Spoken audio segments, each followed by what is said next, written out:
بسم اللہ الرحمن الرحیم۔ رسول اللہ صلی اللہ علیہ وسلم نے ارشاد فرمایا، آدم کے بیٹے کے تمام اعمال بڑھا دیے جائیں گے، ایک نیکی 10 گناہ سے 700 گناہ تک بڑھا دی جائے گی۔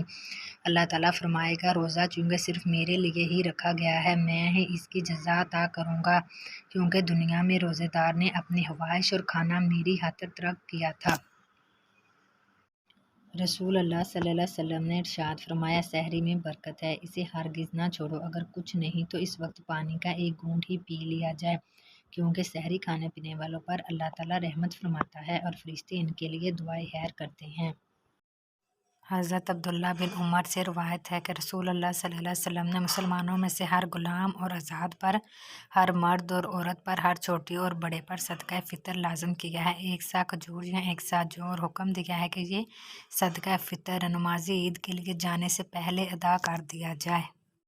رسول اللہ صلی اللہ علیہ وسلم نے ارشاد فرمایا، ایمان یہ ہے کہ تم اللہ پاک کے وجود اور اس کی وحدانیت پر ایمان لاؤ، اور اس کے فرشتوں کے وجود پر، اور اس اللہ کی ملاقات کے برحق ہونے پر، اور اس کے رسولوں کے برحق ہونے پر، اور مرنے کے بعد دوبارہ اٹھنے پر ایمان لاؤ۔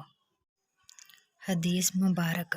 ایک سفر میں رسول اللہ صلی اللہ علیہ وسلم ہم سے پیچھے رہ گئے، پھر رسول اللہ صلی اللہ علیہ وسلم ہمارے قریب پہنچے تو عصر کی نماز کا وقت ہو چکا تھا اور ہم وضو کر رہے تھے۔ ہم اپنے پیروں پر پانی کا ہاتھ پھیرنے لگے تو رسول اللہ صلی اللہ علیہ وسلم نے بلند آواز سے فرمایا کہ آگ کے عذاب سے ان ایڑیوں کو جو خشک رہ جائیں خرابی ہے۔ حضرت جابر بن عبداللہ رضی اللہ تعالیٰ عنہ سے روایت کرتے ہیں کہ رسول اللہ صلی اللہ علیہ وسلم نے فرمایا، جب اہل جنت جنت میں داخل ہو جائیں گے تو اللہ عز و جل فرمائے گا، کیا تمہیں کسی اور چیز کی طلب ہے؟ کیا میں تمہیں مزید عطا کروں؟